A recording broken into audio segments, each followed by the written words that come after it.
Euroconexión.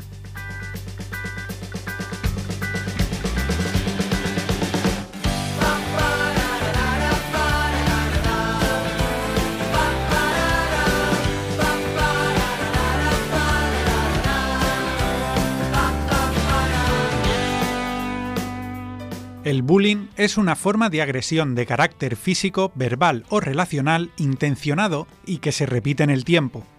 Esta forma de hostigamiento entre alumnos se basa en un desequilibrio de poder real o percibido que impide que la víctima se defienda al considerarse inferior a sus agresores. Así lo indica el último informe de la UNESCO sobre acoso y violencia escolar. De las características que se atribuyen a un hostigamiento para que se considere bullying, nos habla Enrique Pérez Carrillo de la Cueva, presidente de la AEPAE, la Asociación Española para la Prevención del Acoso Escolar. Hay dos circunstancias que influyen en el daño, que una es la frecuencia y otra es la intensidad. El maltrato de cualquier tipo, cuando es reiterado y ocurre al menos 3 veces, ya se considera que eso es acoso escolar. En Hacer la vista gorda, el informe de acoso escolar en España de Amnistía Internacional, se refleja que el bullying está estrechamente ligado al rechazo de la diferencia y la igualdad. Y así lo corrobora la UNESCO, cuya encuesta mundial de la salud a escolares afirma que en Europa la principal causa de acoso es la diferencia en el aspecto físico, seguido por la discriminación por raza o nacionalidad y las desventajas socioeconómicas. Asimismo, las niñas son más propensas a sufrir acoso basado en su apariencia física y tienen más probabilidad de ser hostigadas a través de mensajes o de forma relacional. Mientras, los chicos tienen más posibilidades de sufrir acoso físico basado en conductas que contrarían los estereotipos sexistas tradicionales, tal y como indica el estudio del Observatorio Estatal de la Convivencia Escolar. Cordelia Estevez, profesora de Psicología del Desarrollo de la Universidad Miguel Hernández y fundadora del Centro CARES para la Prevención, nos explica los rasgos más característicos de acosadores y víctimas. Hay factores emocionales que sí que se asocian y predisponen a los menores a ser víctimas o agresores. Esos factores emocionales son, por ejemplo, la empatía, que es la capacidad de identificar las emociones de los demás y sentirlas. Es un aspecto que sabemos que está muy poco desarrollado en los agresores. En ocasiones tienen una alta autoestima que la refuerzan en este patrón de acoso escolar porque se ganan popularidad en el centro y sí que suelen tener poco control de los impulsos. Por otro lado, las víctimas en ocasiones suelen tener algún rasgo diferenciador, como gafas o algo más de sobrepeso o nacionalidad, pero sobre todo más a nivel emocional, pues son chicos y chicas con más dificultades de relaciones sociales, de habilidades sociales y posiblemente algo menos de autoestima. Lo importante de estos factores emocionales es que son susceptibles de educar y modificar. Por ello, ante la pregunta de si existe un perfil de acosador o víctima determinado, debemos entender que el fenómeno del acoso escolar es dinámico y que en un momento determinado las propias víctimas pueden ejercer como acosadores. Entre los principios fundamentales del sistema educativo español figuran el desarrollo personal, la no discriminación, la libertad, la prevención de conflictos, la igualdad de género, el respeto a los derechos humanos y, además, debe contribuir a la reducción de las desigualdades socioeconómicas. El bullying tiene efectos perjudiciales en el disfrute de los derechos humanos, incluidos el propio derecho a la educación, a la salud y a un nivel de vida adecuado. Es importante establecer medidas para combatirlo y los Estados tienen la obligación de permitir el desarrollo de la infancia. En nuestro país, aunque la legislación básica se realiza a nivel central, la educación es una política descentralizada. De esta manera, siguiendo la recomendación de la Asamblea Parlamentaria del Consejo de Europa, los protocolos de acoso escolar de las comunidades autónomas deben garantizar el derecho de los progenitores a ser informados plenamente y sin dilación, así como el derecho de las víctimas de violencia a la protección de la intimidad. No obstante, en opinión de Amnistía Internacional, las autoridades no están adoptando todas las medidas necesarias para proteger a niños y niñas, prevenir el acoso escolar y facilitar que se informe de todas las denuncias y quejas. Enrique Pérez Carrillo comparte esta opinión. El problema es que las formaciones que hay hoy día desde lo público suelen ser muy teóricas, pero realmente no tienen, digamos, que una implantación como es debido, y no hay tampoco una medición que ayude a que los casos se detecten, y eso hace que lo que se está haciendo muchas veces se queda en una buena intención, pero no en una aplicación real y eficiente de la prevención. Se hacen muchas campañas porque se es consciente de que es un problema muy grave, pero las campañas duran lo que duran en los medios. Al final hay una normalización, es consciente de que hay un problema muy grave, pero mientras no se intervenga de una manera seria, contundente, por muchas campañas que se hagan, el problema persiste. Los datos referentes al acoso escolar varían según el informe al que se acuda. Muchos creen que esto sucede porque no se denuncia oficialmente debido a la naturaleza del problema. Puede que algunos centros miren hacia otro lado para no ver perjudicada su reputación en el ámbito educativo y que los padres sencillamente piensen que son cosas de críos. Pero los datos ofrecidos por Ocultos a Plena Luz, el último informe de UNICEF, indican que en Europa 1 de cada 3 alumnos de entre 11 y 15 años ha admitido intimidar a alguno de sus compañeros. Asimismo, los diferentes informes de asociaciones educativas y ONGs coinciden en que 1/3 de los escolares en todo el mundo ha sufrido acoso escolar. Sobre ello nos habla el presidente de AEPAE. Los últimos estudios que han hecho en los últimos años dicen que la incidencia está entre un 9 y un 24%, dependiendo el estudio que elijamos.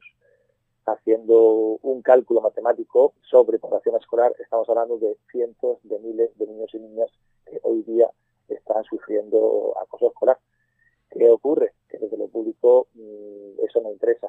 Las cifras que se dan son cifras falsas que se basan en los casos gravísimos en el que llegan a inspección educativa, que es la punta del iceberg. Según el informe de Amnistía Internacional, las estimaciones oficiales, cuando existen, no captan el acoso escolar en toda su extensión, y para poder hacer frente al problema se deberían ofrecer datos desglosados por orientación sexual, identidad de género, etnia, posición socioeconómica y otros motivos potenciales de discriminación. Aunque los números no muestran la magnitud real del problema, es necesario actuar y el bullying no debe ser invisible a los ojos de los adultos, que deben aprender a identificarlo. Desde AEPAE han puesto en marcha el Plan Internacional para la Prevención del Acoso Escolar, que se ha convertido en un referente a nivel internacional. Este plan engloba una serie de intervenciones. Entre ellas se realizan diferentes test para medir la incidencia del acoso, cursos a padres, docentes, víctimas, acosadores y demás alumnado, diferentes materiales para instruir en el aula y un seguimiento continuado del centro. Además, introducen la llamada prevención entre iguales, una manera de que los escolares hagan frente a este problema. Según el Manual de los Derechos del Niño publicado por UNICEF junto a la Comisión Europea, la participación activa de niños, niñas y adolescentes en la comunidad es fundamental para el desarrollo de los derechos humanos y también una medida efectiva para prevenir y abordar la violencia y la discriminación. Sobre ello nos habla Tomás Serrano, director de proyectos europeos de la CECE, la Conferencia Española de Centros Educativos, socio de la Red Europea Antibullying. Un alumno escogido bien por profesores, bien por los mismos alumnos, actúa como mediador de problemas menores de bullying. En general es una persona que tiene una empatía, inteligencia emocional a nivel avanzado y pues los problemas menores, como entendemos que la mayor parte de los problemas de bullying que existen en la escuela no llegan a ser entendidos o captados por el profesorado ni por el equipo docente, poner parte del alumnado de ese lado, del lado contra el bullying, ha resultado bastante positivo y estos colegios que lo están poniendo en marcha, en un momento iniciaron solo con algunas clases, pero lo quieren expandir para todos los niveles. Los efectos perniciosos del bullying en la salud mental de los alumnos son múltiples. A corto plazo pueden aparecer trastornos de ansiedad, de autoestima, fobias e incluso somatizaciones físicas. Además, es uno de los principales factores de riesgo del fracaso y abandono escolar. Un hostigamiento a largo plazo también puede provocar trastornos depresivos, con lo cual puede afectar en el futuro de una persona en aspectos referentes a las relaciones sociales, personales y profesionales. Los agresores, por otro lado, son niños que aprenden un patrón conductual inapropiado que les otorga, de alguna manera, una recompensa al hacerse más populares en el colegio. Una vez aprendido este patrón, se estima que 1/3 parte de los acosadores continuarán siéndolo durante su juventud y adultez dentro del ámbito laboral y personal. Debido a esto, debemos considerar que estamos ante un problema relacionado con la salud pública y la seguridad ciudadana que no solo afecta al ámbito escolar. Cordelia Estevez nos habla de otra figura a tener en cuenta dentro de una situación de acoso: los compañeros que comparten este clima escolar negativo. Los que observan el fenómeno, unos lo viven con miedo, con lo cual intentan apartarse porque viven con miedo de convertirse ellos en víctimas, con lo cual su nivel de ansiedad también es alto, y hay otros que sabemos que en un futuro se convierten en agresores porque normalizan este patrón de agresión, lo ven eficaz e impune en el entorno, con lo cual pues pueden convertirse en futuros agresores. El acoso escolar reduce la autoestima de las víctimas. Por ello no suelen comunicar la situación a sus padres o profesores. La culpabilidad, la vergüenza, ser estigmatizados como chivatos o el miedo a que la familia haga algo que fomente más el acoso les puede llevar a ocultarlo y es difícil que pidan ayuda de manera clara. La profesora de Psicología Evolutiva nos da algunas pautas para detectar posibles indicios de maltrato. Sí que es cierto que hay cambios conductuales y emocionales que vemos en los niños y niñas cuando son víctimas. Y sí que vemos que cambian sus patrones de alimentación, patrones de sueño, que evitan ir al cole, que pierden interés por actividades sociales que antes les gustaban, no quieren ir a entrenar o no quieren ir a cumpleaños.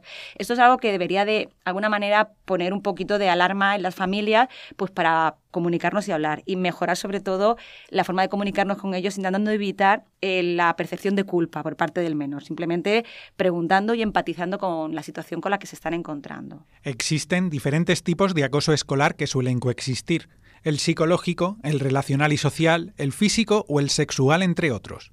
Pero acompañando a la revolución tecnológica han llegado nuevas vías por las que el bullying puede manifestarse.